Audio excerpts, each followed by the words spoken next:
everyone. So we get so many questions about having a cat with a dog and how we introduced them, what happened, who did we have first. I think just for guidance for others that are considering it. So this video, it's a bit about the history of Milo coming into the fold. So we'd had Phil and Nico for quite a while, and Nico had something called a phantom pregnancy, which is apparently pretty common in unspayed females that haven't had a litter. And basically her body tricked her into thinking that she was pregnant. She was lactating and everything, producing milk. It was the weirdest thing, but at that time everything changed. Her personality changed. It started slowly, but she started creating a den under the dining room table. She started nursing what we call Puppy, which is over here. Do you want Puppy? Carrying him, oh, she's licking him. Carrying him around like a baby, and nobody could go into her den. And at first we thought that was cute, but then jealousy and different temperaments started. But basically, this puppy was her baby and nobody could touch it. And she would carry around everywhere with her. So after we got her spayed and everything was okay, I felt like she had missed out on something in life, that we'd taken away her option to have puppies. And yeah, I just felt like she needed to be a mum almost. So I took a risk, and Shane had already told me, Shane the husband had said no more pets, he said no more dogs, which is the technicality that I went with. So I rocked up with a cat. I went for a specific breed, which I will come on to, but I basically turned up one day with a cat. I didn't tell anyone where I was going, went and bought a kitten. I didn't want anyone to talk me out of it and say that, oh no, you should really talk to your husband before you do something like that. So I did it all on my own, and then I came home and pretended that Milo was a present for Shane, thinking if he's a present he can't really get mad. But he did, and he didn't speak to me for days after swearing profusely. But yeah, so I rocked up with Milo, and I didn't announce it for a few days because, I don't know, lots of people had said Malamutes had high prey drive, dogs and cats don't get along, blah, blah, blah, blah, blah. I didn't listen to them. I thought, no, I know my dog keeps mothering a teddy, and I want to take the teddy away. I never actually did. Did I? I never actually did. Kisses. Kisses. Okay. What about if I put him next to Milo? What happens then? Nico, look. Look, where's Puppy? Where's Puppy? Milo's got Puppy. Ah, look. Nico, who's this?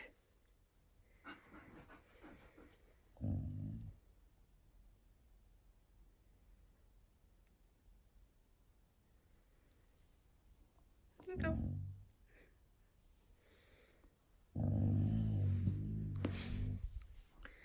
Well, I gave him to her. Oh, I did. So yeah, so then I turned up with Milo.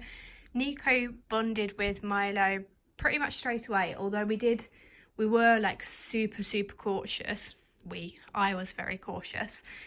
So it was things like Milo, one dog at a time could come into the living room. We had this area like sectioned off. One dog at a time could come in, and Milo was on the sofa or on our laps, so we were holding him, and then the other person was focusing on the dog and how excited they were getting. But they were pretty calm, actually, more a bit jumpy, if anything. So we started just one-on-one. Then we started allowing Milo to go on the floor with them, and we made sure he had some sort of safe places. So he'd go under the TV unit, and at one point he actually fit through here. And they were like his safe places that he could run to in case the dogs chased him or in case he got scared. And that was probably, I'd say, the first 3 or 4 weeks. It was very much supervised visitation rights for the dogs. And actually, because we have both worked and we've got all glass doors downstairs, we ended up making Milo a room in the bathroom where we could section him and put him away where the dogs couldn't see him, because they can open doors if they really want to. They jump up and like pull the handle down, and we were nervous that would happen while we were out at work.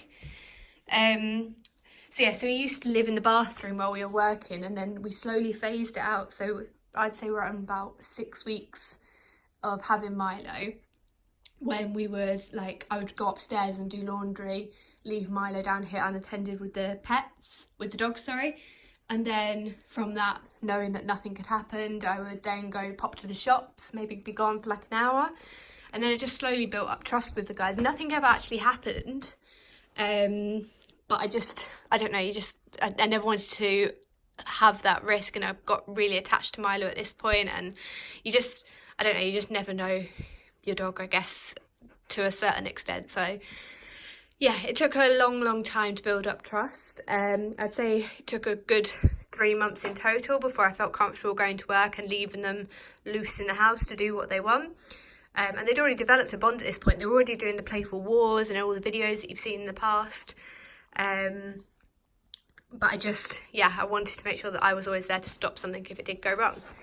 And it was all fine. Milo definitely took to Nico. Nico was like his protection and his play buddy. She's probably more mama now and supervises him. But Phil took a while because he kept trying to play with Phil like he does Nico and have the wars and everything. And Phil was not having that. He would soon snap at Milo if he did that. So Phil and Milo probably didn't actually develop any kind of bond until he was about 12 months old, and the wars started dying down and he started calming down.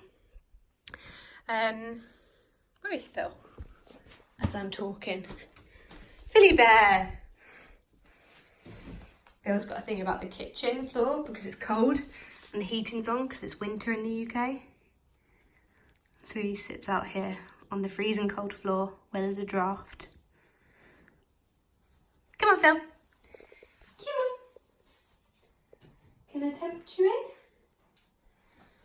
Come on in. Yay, good boy.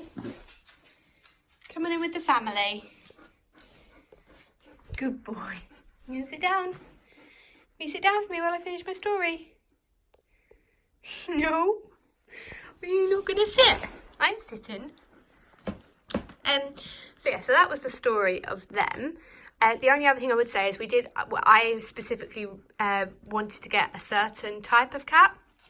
My options were Persian, Ragdoll, Maine Coon or Norwegian Forest Cat, just because from the research I'd done, they were the most friendly with dogs, or I think it was called the most dog-like cat. And they're quite big cats as well. But the downside to all of that is that most of those are house cats. I think Maine Coon and Norwegian Forest Cat can go outside, but like Ragdolls definitely can't. Look at him go. Oh, you're such a cutie. You're the hidden star of the show. He's the main star of the show. You're the princess. That's Mummy's favourite. So I ended up getting a ragamuffin. That's what I thought he was originally. But then as he grew up, you could definitely see that he's got Maine Coon in him. And the difference with cats is you can't do a DNA test. Like with dogs, you can see exactly what breed they are. Whereas with cats, you can only see if they're one of the 4 genetic breeds. I don't know, like the original breeds of cats before they've all become mongrels. So every other breed is technically a mongrel unless it's this original breed. Persian is one of those. So you can only see what the percentage is of these 4 main breeds. So I don't think we'll ever truly know what Milo is, but I would guess he was a Maine Coon crossed with a ragamuffin.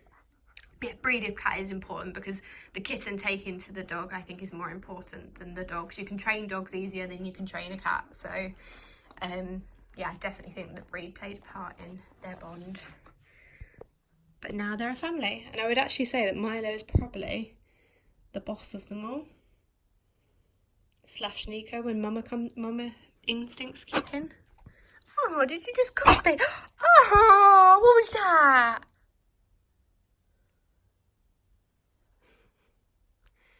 So anyway, that's the end of story time today. If you're thinking about getting a cat with your dog, go for it. As long as you trust your dog, and like they say, make sure your dog doesn't have high prey drive, but on a park, Nico and Phil will both go for a squirrel. They'll never manage to catch one, thank God, but they will chase after anything. So I do say that they have got high prey drive, and that doesn't stop them having Milo. For me anyway, it worked out nicely. And good luck to all those that are thinking about it. If you do need any more advice, or if there's any questions that I haven't answered, please leave a comment below. I will try and respond to all of them. And if you're not already subscribed, please subscribe to our channel.